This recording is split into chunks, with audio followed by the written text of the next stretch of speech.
Saturday night in 1978, terrible events began to unfold close to a surf life saving club on Barrenjoey Road.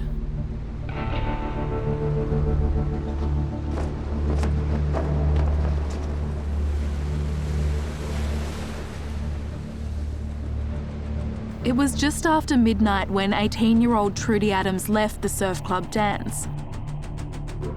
Public transport was unreliable, so she decided to hitchhike home. Trudy Adams was never seen again.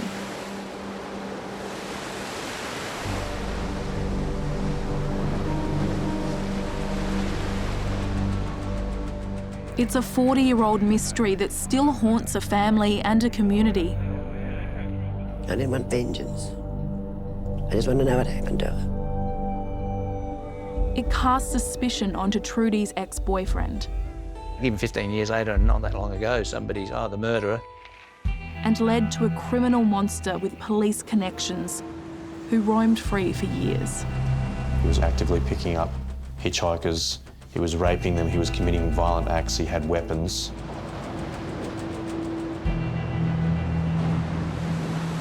It's been 40 years since Trudy disappeared, but no one's been charged, and Trudy's remains have never been found. There's a great injustice here. Trudy Adams was living a carefree life here at Avalon Beach when she disappeared.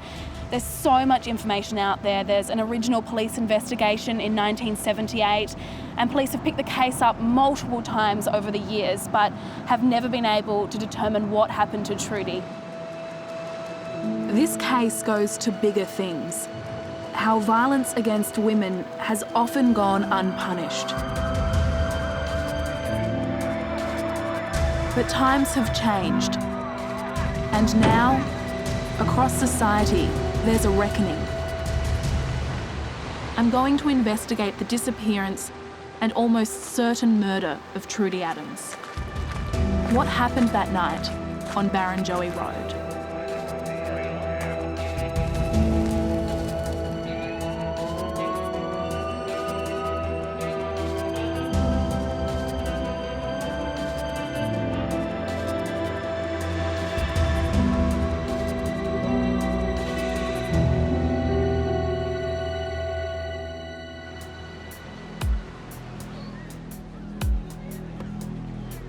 I'm starting with the night Trudy disappeared from Sydney's northern beaches. It was a story that gripped the nation. It was here at a dance at the Newport Surf Life Saving Club that Trudy was last seen on Saturday night. She walked across the park to Barrenjoey Road. A beige or fawn panel van was seen to stop. When it drove off, Trudy wasn't there. At the time, the hunt for Trudy was the largest missing person search in New South Wales history. Also sweeping through the bush, Trudy's father, who now says he's prepared to accept the worst. Please contact the Mona Vale Police urgently. Time is running out. Trudy's body was never found. Her missing persons file remains open today. Trudy's case has been investigated 4 times by police. I requested access to their files, but they refused, saying they didn't want to participate out of consideration for Trudy's family.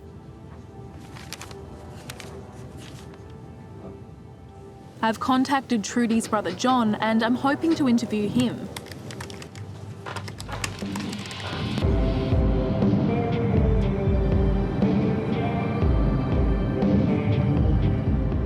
In the meantime, there is an ex-cop who can advise me. In 2008, Gavin McKean was one of the last detectives to investigate Trudy's disappearance. Nice to meet you. So you worked on Trudy Adams' disappearance for 2 years. Yes. What am I in for? What's the scale of this? Well, it's very big. It's not a straightforward case. The investigation from the very beginning was sort of split into 2 directions, and we did not have enough evidence to progress the matter. Do you wish that you'd been able to get further? You always do wish and hope that you could come to a resolution that would result in a successful prosecution. We just didn't have enough for that. Do you think that it's important that this case gets picked up and looked at closely again? Yeah, I think it is. I think you'll find that there's organised crime, there's potentially police corruption, there's informants, there's drug dealing and drug importation, and there's the culture that you're also dealing with back in the 1970s. There's all these aspects to this mystery that are much bigger than just Trudy's disappearance. The really big question here is how the hell does an 18-year-old girl on the northern beaches end up somehow intertwined in police corruption and possibly cover-up? That's what we need to answer. I was born a decade after Trudy vanished, so I'll need help understanding the world of the 70s. This is Neil Mercer. We've worked together before. He's one of Australia's top investigative journalists and a specialist in the crime and corruption of the time.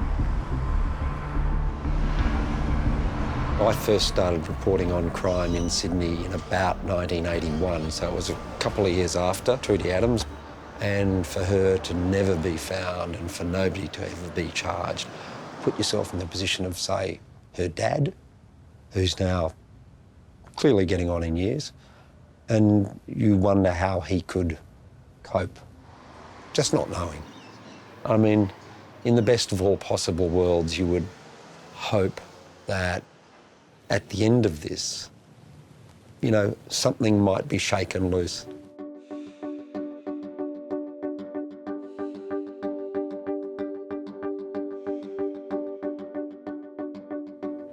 Trudy's case was last investigated in 2011, when a coronial inquest drew on all the evidence. The inquest couldn't find out what happened to Trudy, but the findings are still our best source for piecing together the existing facts. So we start here with Trudy Adams disappears, right? So... Yep, she disappears Saturday, 24th of June, 1978. She's walking towards Barrenjoey Road, and her boyfriend, Stephen Norris, sees Trudy getting into a vehicle. Trudy had recently split up with 22-year-old Steve Norris. He was the last person known to see her alive. That's Stephen Norris at the spot where he saw her getting into a panel van.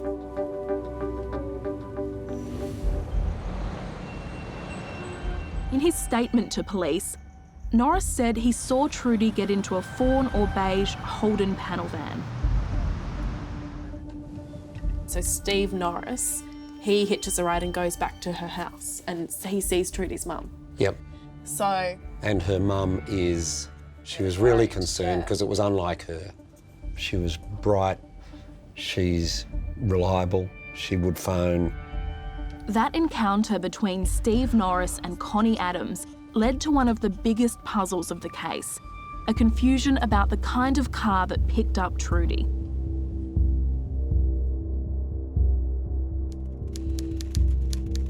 When Connie reported her daughter missing, she told police that Trudy got into a green Volkswagen combi van. This contradicted Steve Norris, who said he'd seen a fawn panel van. The next day, police changed the description, identifying the vehicle as a fawn or beige 1977 Holden panel van. Standard, that means no roof racks, hasn't got mag wheels, has no painting on the sides, a straight exhaust system, a straight, normal 1977 panel van. Confusion about the van that took Trudy dogged the case from the start, and it wouldn't be the last time that the green combi came up. Police attention then shifted from the cars to Trudy's ex-boyfriend. So their first suspect was Stephen Norris, right? Yeah, the boyfriend. Well, they'd broken up a week, I think, before she disappeared. Which, you know, does raise red flags if you were the investigating officer. And it was Trudy Adams who broke up with him. Yes. He didn't want to break up. In a domestic situation, it's pretty standard police procedure that you look at the husband, the boyfriend. The problem for Steve would have been that there is a very clear motive and you're the last person to see her alive. Yep. So it's no surprise that his name comes up very early on. Yeah. Okay.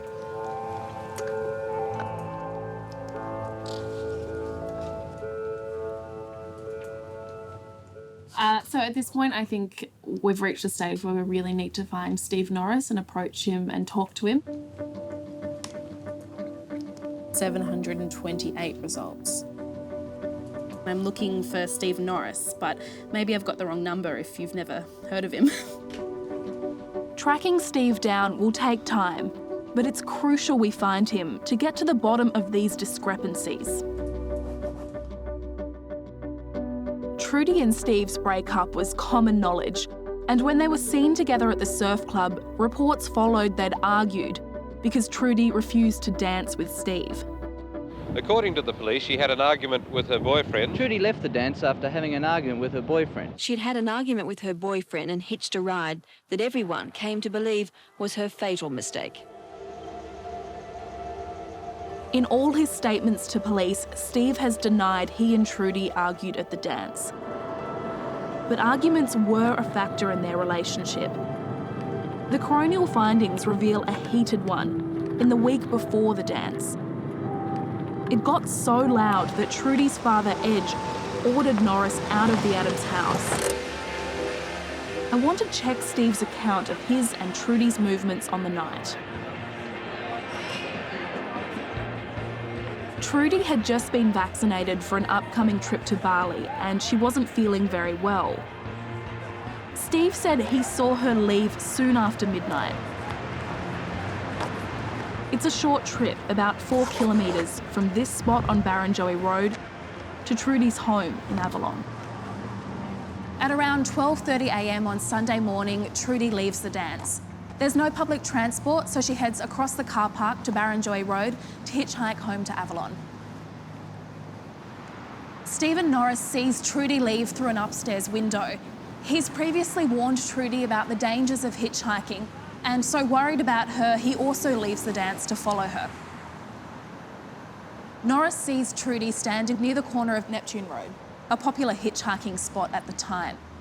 He's still away behind her though, when he sees the taillights of a panel van pull up, obscuring Trudy from his view. And when it takes off again, Trudy is no longer here. Steve said he hitched a ride after Trudy. The local driver who picked him up confirmed this. It's only a 5 or 6 minute drive from Newport to Avalon, where Trudy lives. Steve doesn't mention Trudy at all and doesn't say where he's going. He doesn't really say much at all.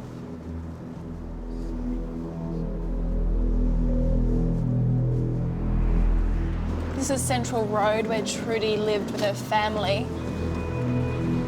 After Steve gets out of the car, he walks down towards Trudy's house. And when he arrives, Trudy's mum, Connie, is sitting waiting up for Trudy. But of course, Trudy hasn't arrived. Steve and Connie had a brief chat over a cigarette, and then Steve left.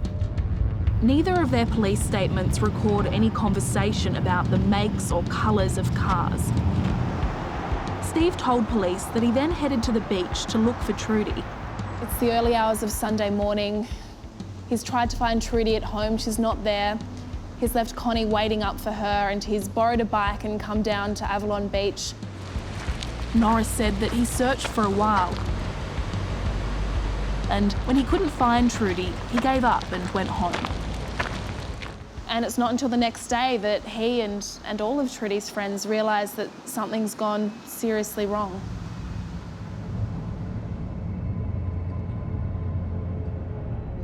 Steve's version makes sense, but after he left Connie, there are no witnesses to support or contradict him until he returned to his parents' house 2 hours later. So did Trudy simply run away? Was she abducted in a random attack? Or was she targeted by someone who knew her?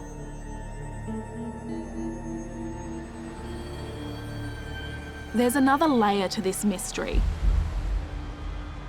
The easygoing surf lifestyle on the northern beaches had a dark underbelly.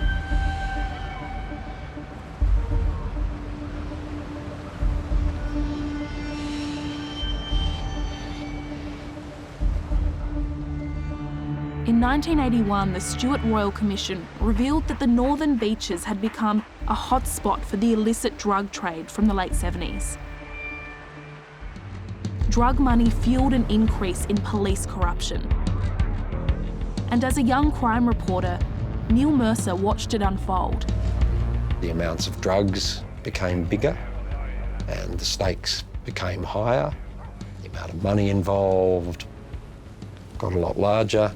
And, you know, there was no doubt on the northern beaches for many years there was police corruption, allowing some of that drug trade to carry on. So, yeah, there was a dark underside to this very picturesque, this very beautiful part of Sydney.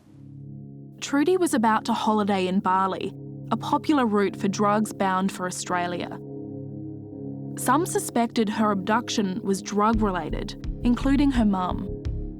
I didn't want vengeance. I just wanted to know what happened to her.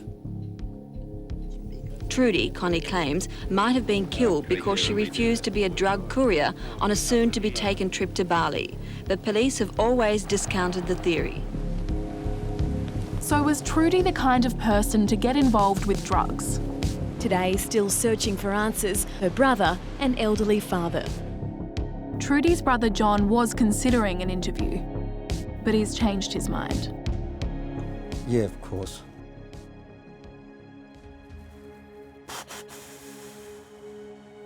Well, that was John Adams, Trudy's brother. So what did he say? He doesn't want to be any part of the project. He's been through a particularly hard time. He's just said the inquest was really difficult. It was obviously a very, very painful process for him and for his dad. Trudy's mum, Connie, died a long time ago. And after speaking to John, we decide not to approach any other family members.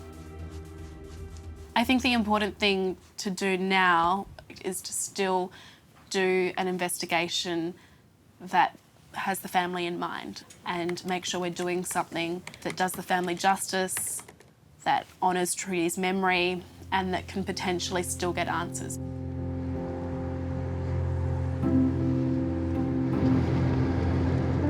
Trudies Friends would know if she was involved with drugs. Two of them, Leanne Weir and Anita Starkey, have agreed to speak with us. Oh, that's a great photo. That's Trudy there. In the green bikini? That's Leanne. What do you reckon? Yeah, that's me there. That's a beautiful Isn't it? photo. It's lovely. Yeah. Trudy, myself and Debbie. I love the outfits, the fashion of the 70s. Just looking at these photos, she's almost always got a big smile on her face. Yeah. She's sort of skylarking a bit. She was fun. She was a great friend. Do you remember when you first heard that she was missing? Yeah. So I was working in the newsagents, in the local newsagents, and on the Monday morning, my cousin Debbie came in and said, "Have you seen Trudy?" I said, "I haven't seen her since Friday afternoon." And she said, she's missing. We can't find her. And that was the start, because then everyone was asking and looking, and then the police were there. And Do you remember what you felt when you first heard that she hadn't been seen for? Yeah, sorry. Can I just have a break? Sorry, thank you. Sorry. You okay? Yeah, I'm fine. I'm fine, thanks.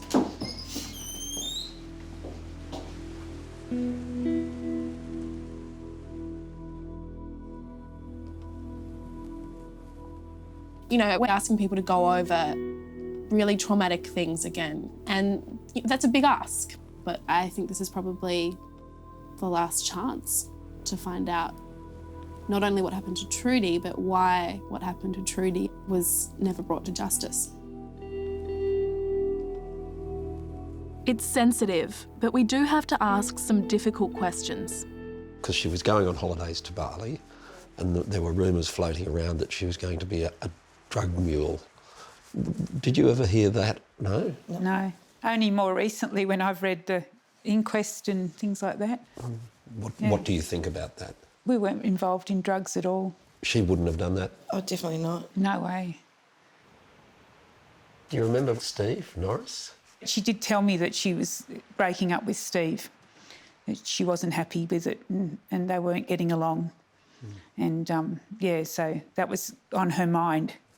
When Trudy did disappear, perhaps not unnaturally, Steve Norris was a suspect. Did you ever think he would be a suspect? No, I didn't. I did. But that was because I'd had that conversation with Trudy the night before. So I sort of thought, well, I thought they were arguing and she's run off and he's gone after her. And at that stage, he was the last one to see her. And I just thought, Leanne, you were very quick to say no. No, I've always felt that Steve had nothing to do with it. Always. That's just my opinion. Why is that? I just don't think he'd do something like that, or would he be capable of it? I don't think so. Because, you knew him. I do. I didn't know him. Do you remember when you thought that she may have been murdered? It was terrifying. I think that's when it hit home, really. Yeah. Yeah. And it was on the front of the papers. Mm-hmm. And you'd have customers saying things to you which weren't very nice. Stupid young girl. What was she doing? Hitchhiking and... Mm-hmm. It was like it was her own fault. Yeah. That doesn't sit well with me. Sorry. Not good. No, She didn't ask for it. She was just trying to get home. An 18-year-old girl trying to get home with no way home. Even though she was hitchhiking, she still don't deserve to be murdered over it. I wish they could do something. Yeah, I wish, like you said, somebody could be held accountable. Yeah, absolutely. It's been 40 years, so someone knows something. It's my belief.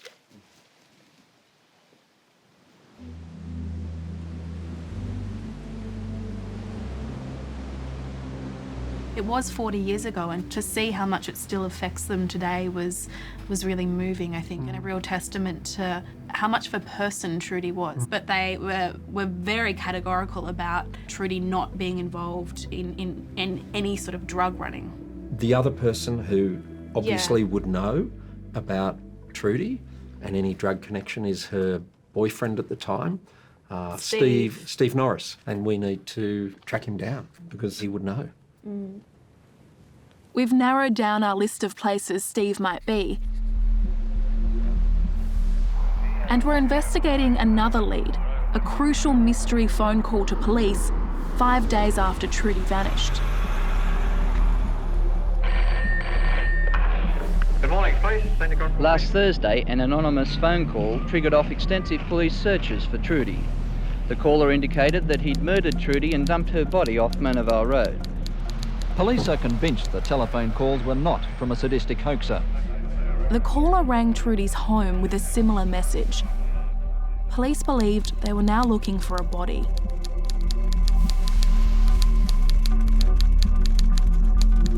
If she is there, lying out there, dead, I'd like to be able to bury her. Barrenjoey Road runs alongside the Ku-ring-gai National Park, 150 square kilometres of rough and often impenetrable terrain. 100 police combed through bushland either side of the road, a 15-kilometre stretch. They were joined by council rangers and later by a civilian crew made up of Trudy's family, neighbours and friends. We're all very fond of her, and we all feel like as if it's our own daughter.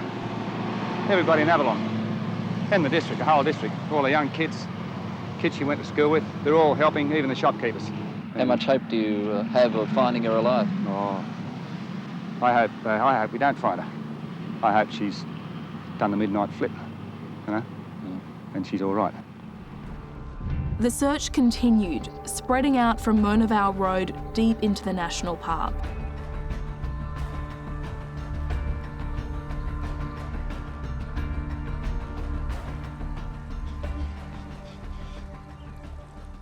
This is part of the area they searched, but it goes all the way down there. I mean, how much can you search? Yeah, the more that you start to go through the bush and have a look at all these waterholes, the more you realise that there's such a big, vast expanse of billabongs, waterholes, creeks and just thick, dense shrub to get through. It would have been so difficult. Police struggled to cope with the volume of information about Trudy's disappearance and the scale of the search area. After 6 weeks, the search for Trudy was called off. The mystery caller was never identified. Simply because somebody says something doesn't necessarily mean it's true, of course. Hundreds of calls start coming in. They've got to log all these calls. They've got to get all the details. They're doing it on typewriters, on running sheets. I think what this sort of case reveals is how difficult it is for the police. One reason police received so many calls was that Trudy was a big, shocking story. We've come to the State Library, where the original newspaper articles are kept, hoping they reveal more about her disappearance.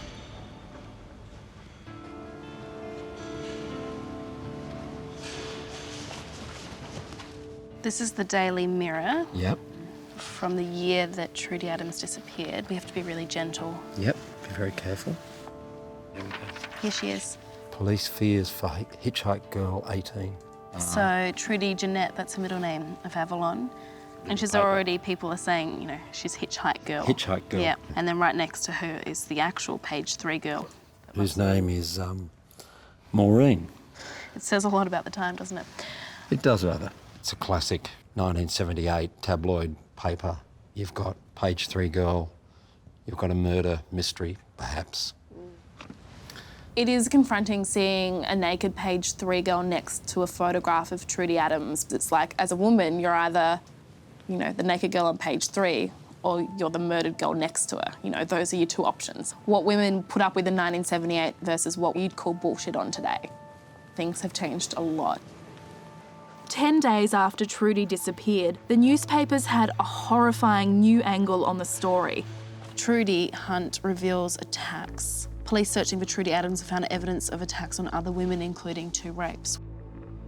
A number of young women came forward to reveal they'd been abducted and raped while hitchhiking on or near Barrenjoey Road. Anatomy of terror. 2 rapists terrorising girls on Sydney's northern beaches have warned their victims, quote, "If you tell the police, you and your parents will die."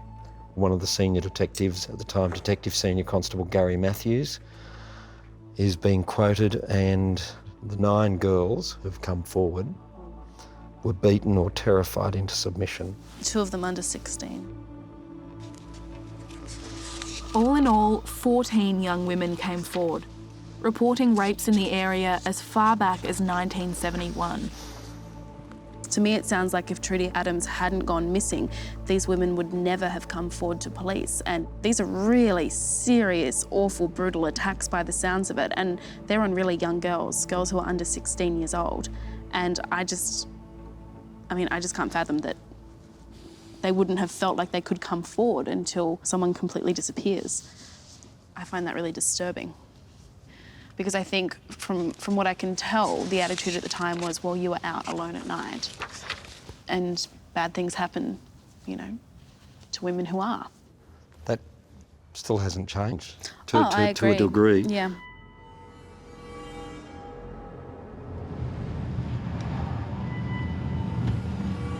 What happened to the rape victims was truly terrifying. Women were abducted at gunpoint and forced into a car by 2 men. Often the attackers wore disguises, cheap plastic wigs, dark glasses and fake beards. Did these 2 rapists take Trudy? If so, what happened? Because all the other victims were released. We need to talk with Gary Matthews, the detective running the Trudy investigation at the time, about whether he found a connection. 60 police cadets and several detectives swept through the rugged terrain, areas where several girls and other hitchhikers have reported being molested in the last 8 months. According to the allegations, they are that the girls have been handcuffed, their eyes have been taped, and have been taken to bushland and raped. I think about 14 young women came forward, Do you think those attacks are linked to Trudies? It was a great suspicion, but there was just that lack of something to say, yes, that's linked to Trudy. We have nobody found, so we've got no scientific information that may assist us. We just have no information as to what may have happened to her after she got into that car. The fact that these other offences were taking place were certainly a matter of interest. There was just nothing there to tie it in. Was Steve Norris, her boyfriend, was he looked at in the early stages? Yep, he was. He was the last person to see her. It was number one. Another point was that they had had an argument. Can you tell us about the argument? No, I don't know much about it, but sufficient for her to storm off and start hitching a ride.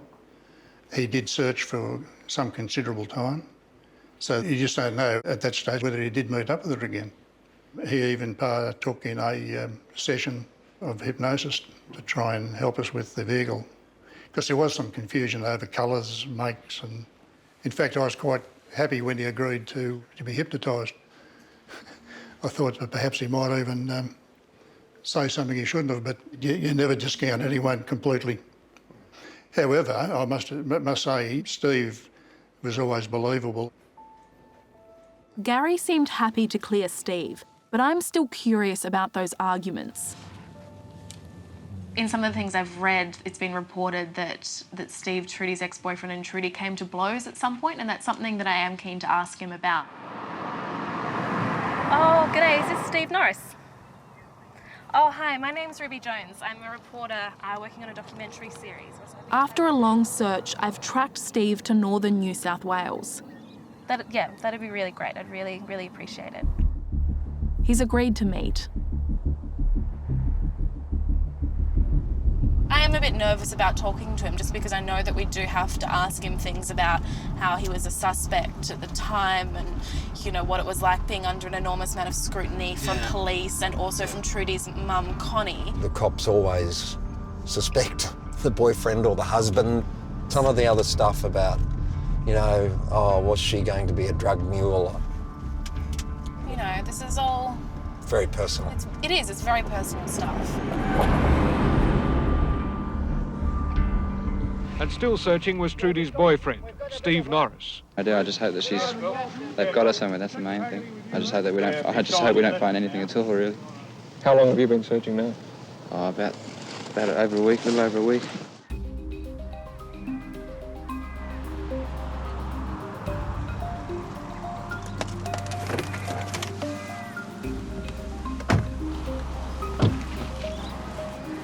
And Steve, you mentioned that you had something of Trudy's? Yeah, I've got a sarong I've had of Trudies from way back that she had. It's a little bit, tatty on the edges, but it's the actual sarong. It's just the only thing I've been able to keep of Trudies.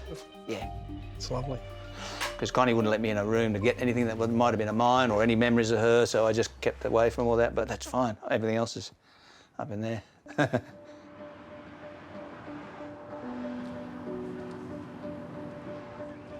So what place was your relationship in when she disappeared? Well, we sort of broken up, but yeah, we were still on, you know, fairly good terms, and I spoke to her that night. I spoke to her at the Newport Arms, and I spoke to her even at the surf club. So we were fine. There was it wasn't a nasty thing. It was just we were just finishing. Yeah. One of the things we're trying to get to the bottom of is there's been talk of an argument, and then other people say, no, there was no argument. I never saw anything. I can see how they probably thought there was an argument, but there wasn't. Look, I asked her for a dance. She didn't. She said no. She's pretty right. I don't remember there ever being any real words of any sort. But it was not long after that where Trudy walked to the road, started hitchhiking home, and that's where it may have looked like she walked off in a huff. But really, she'd had inoculation or vaccination shots a day or two before. I remember she saying that she didn't feel that flash. Yeah, and I think it was only by chance that I happened to be looking out the window and saw her walking across the car park. I knew she was going to go hitchhike. I just went down and went to go after her to see if I'd either hitch with her. And then that's when I saw the brake lights of the car pull up, and I knew she was getting a lift, and I can still see it today. And it was a beigey colour. They were saying it was a green combi. I'd had to ring up and say, I don't know where you got this green combi thing from, but I'm telling you, it was a beige panel van. I think maybe Connie had perhaps said that she thought that you'd said it was a green combi. Right, yeah, which I don't know where that came from. I couldn't imagine me saying to her it was a green combi when I knew it wasn't, but how do you know? There's been reference to an argument that happened earlier. It wasn't very pretty, and I remember Edge, I think, had asked me to leave because it obviously was getting a little bit heated. So maybe I'm getting annoyed that we're breaking up, or she was, I was, I don't remember, but I just remember being around the back of her house and having a bit of an argument there, and Edge said, look, Steve, I think you better go. And I remember leaving. So, yeah, that was obviously a bit of a heated sort of argument, yeah. And did you come to blows? No. Were you questioned by the police early on? Yeah, quite a lot. I would have been pulled in for about 4 or 5 interviews, and sometimes 2 o'clock in the morning they'd ring me up and say, can you come in, we need another statement. Why were they calling you at 2 in the morning? I don't know. I just reckon they're just trying to catch you a little bit off guard. I don't know. I got annoyed a couple of times with certain police officers who thought, well, you're the coolest bloke we've ever come across. And they were sure it was me. I mean, later down the track, even 15 years later, and not that long ago, somebody's, the murderer, they call me or something like this. Well, I had to ring that bloke up and put him in his place because it's like, mate, you don't do that sort of shit. You just don't say that.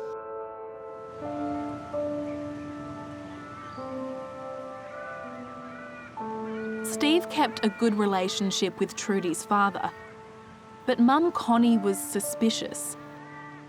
She maintained Norris told her the car was a green combi, and then changed his description to a fawn panel van. Connie also believed that Trudy's disappearance had something to do with drugs. I'd say that she knew too much. Trudy, Connie claims, might have been killed because she refused to be a drug courier on a soon-to-be-taken trip to Bali. But police have always discounted the theory. But I knew straight away it's nothing to do with a drug deal. I mean, everybody might have dabbled in drugs over the years in that area, but it was on a minor scale. Trudy was literally just going for a holiday to Bali, and would never have been any of that sort of big drug deal thing. So Connie, she took it pretty hard. She took it real hard, and understandably, it's her daughter. 2 or 3 months later, they had a party. I think it was John Adams' birthday party. They wanted me to go, and Connie just looked at me and gave me both barrels and just let it be known that, you know, it was my fault and all this sort of thing. I mean, I just had to wear it because it's understandable that Connie would feel that way. She's got to blame somebody. I believed Steve when he said that he'd asked Trudy to dance on the night and she had said no, and that's what people had interpreted as an argument at the surf club. I think, you know, that seemed true to me.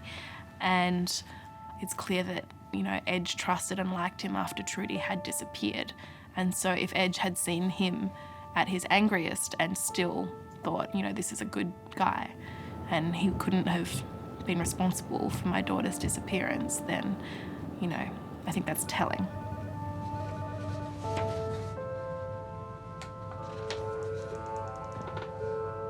They're talking about Trudy's dad here. I just don't know how you would ever cope. You know, she's 18, she walks out the door one night and never comes home, just completely disappears.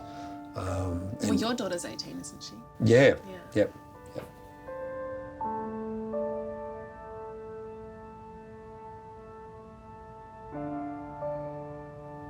Yeah, not knowing. Things like every now and again you have a dream that your daughter's there and you wake up and you realise that she's not there.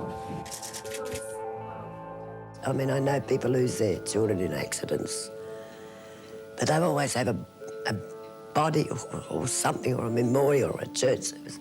I got nothing. Not even a grave.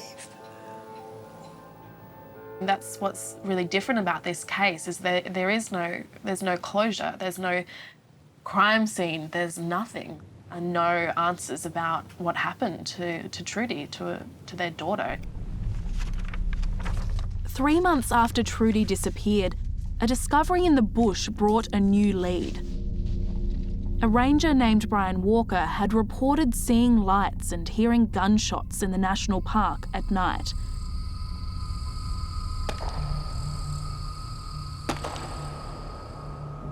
Sometime later, while riding through the bush, Brian stumbled upon something truly chilling. He's taking us back to the site to see if anything remains. Yeah, I just stopped the bike there. I walked down this bit of a track and walked in here because I thought, geez, what's that? When I come in, there was a shovel and a crowbar stuck in the ground, and this hole was empty. I can't believe it's still here. I can't believe it's an open grave 40 years later. No, I expected it to be probably silted in a little bit more.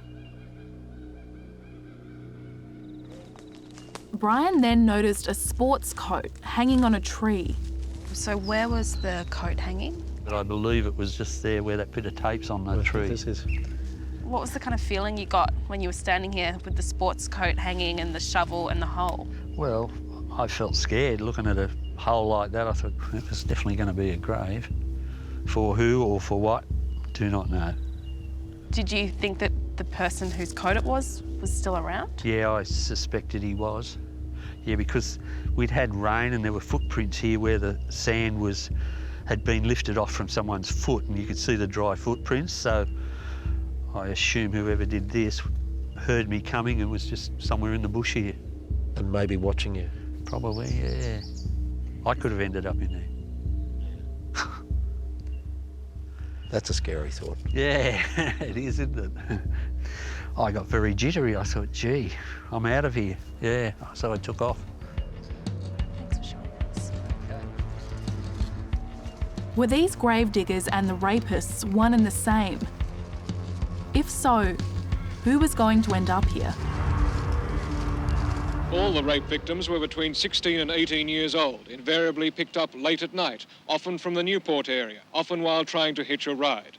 The attacks were apparently particularly vicious. It looks like the same persons are responsible. They're brought to this area, and one of the girls in particular has described an area that the rape took place, which is similar to the area we're searching. The proximity of the mystery grave to the rape site was significant. Both were only a few kilometres from the home of a career criminal and sexual offender called Neville Tween. Tween had done time for a violent sexual attack carried out in bushland not far from the mystery grave. He owned a light-coloured Holden panel van. And several rape victims identified Tween and his associate as their attackers from a selection of mugshots. In each case, there were two men. Each case, two men. Different cars? Different vehicles.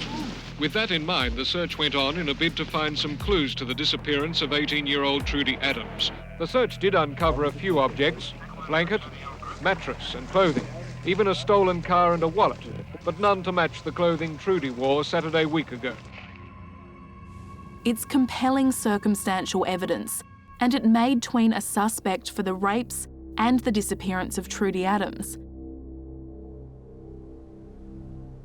But when it came to interviewing him, police found their hands tied.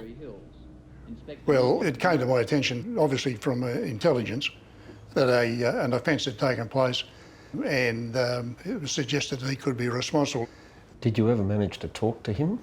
Never spoke to him. I was told somewhere along the line that his solicitor had been in touch and said that he was not to be spoken to or interviewed. How Tween's solicitor knew his client was a suspect isn't clear. Did corrupt police tip him off? The solicitor has denied he made the call. Gary Matthews couldn't investigate further. As a homicide detective, he didn't work rape cases and was immediately reassigned when the Trudy search ended. An 18-year-old girl has disappeared, certainly murdered. You've got these suspects, hard, nasty, vicious criminals, and he's not given the resources, he's not given enough time. What happens to the investigation? I agree. Like, even if you can't find out what happened to Trudy, I feel like there was a lot there that could be, investigated further for these women. Well, one of the police involved in the subsequent cold case investigation said, quite bluntly, he thought the chief suspects for the rapes should have been charged. And he wondered why that they had never been charged. How Neville Tween and his offsider escaped more rigorous scrutiny remains one of the most enduring mysteries of this case.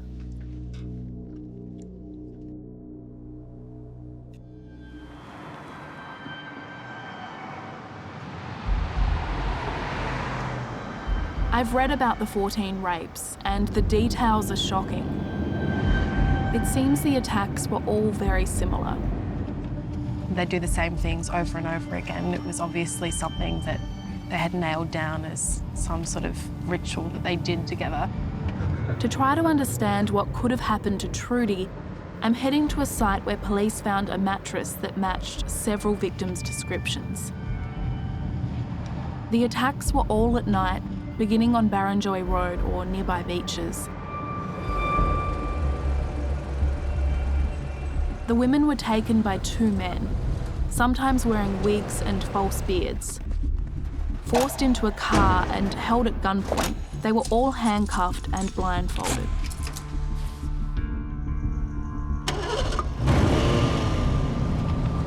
The attackers drove the women to nearby bushland before the car turned off the main road.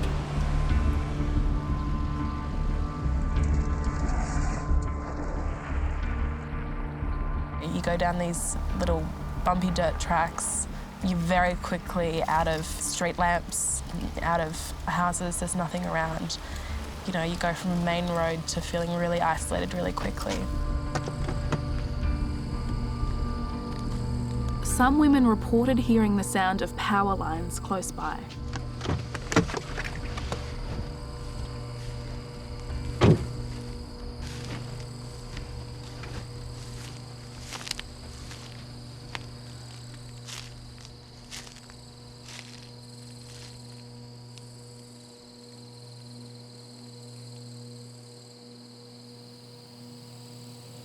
I can hear the power lines.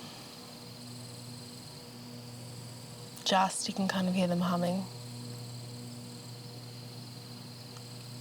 It'd be so horrible because you're so close to home as well if you live out here. It's a really calculated way of attacking women. It's exactly what you're taught to be scared of as a girl, that men who you don't know can spring out of nowhere and abduct you and rape you, and that's what you're scared of.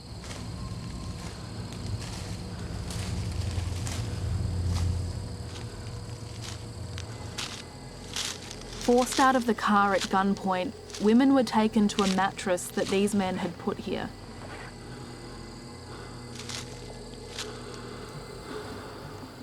I mean, it seems like it was just some sort of sick game, really. It was almost like sport. They drove around,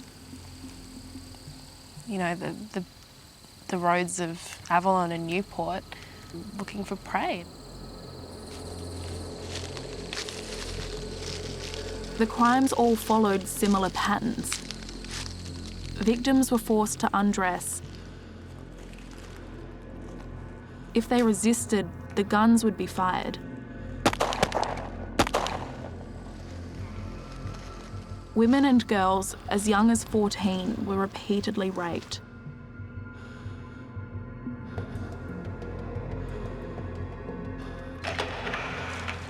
Sometimes the men took Polaroid photos.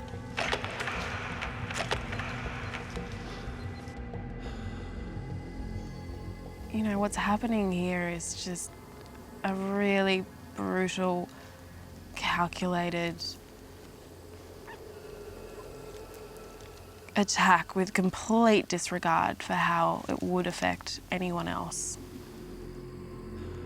And it didn't end there. These men got their addresses out of their purses and told them they knew where they lived. I mean, the awful thing about it is that it worked. They got away with it. They still have gotten away with it. After the attacks, most of the women were dropped either at or close to home. They were warned they'd be killed if they told anyone. I think we can say that Neville Tween and maybe some of his associates should have been interviewed, possibly even charged over the series of rapes that happened here. I think what's hard to know is whether or not Trudy Adams was one of the people who was abducted and raped and maybe killed by these men. I'm keen to find out more about Neville Tween and why he wasn't better investigated. Maybe there's something that's been missed, a clue to who killed Trudy Adams.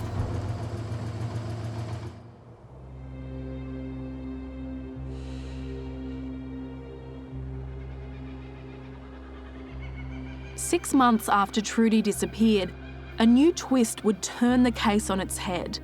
Police believe it will soon be solved. Very reliable information. I'd say our best breakthrough at this stage to solve the disappearance of Trudy. More than once, a group of young men from Sydney's western suburbs were overheard boasting they'd killed Trudy Adams. And one of these men owned a green Kombi. Police are now certain it was a lime-coloured Kombi van carrying a group of men. Suddenly it appeared there were two lots of suspects prowling Barrenjoey Road on the night Trudy Adams disappeared. Next time, with the help of a former suspect, we discover a treasure trove of documents. So yeah, a lot of info, everything from the coroner's inquest. This is the whole brief of evidence. Yes. A monster emerges from the shadows. He was carrying an M1 machine gun. And a new investigation You're worried getting into the car if there's going to be a bomb. Yes, absolutely, absolutely. leaves a good cop fearing for his life.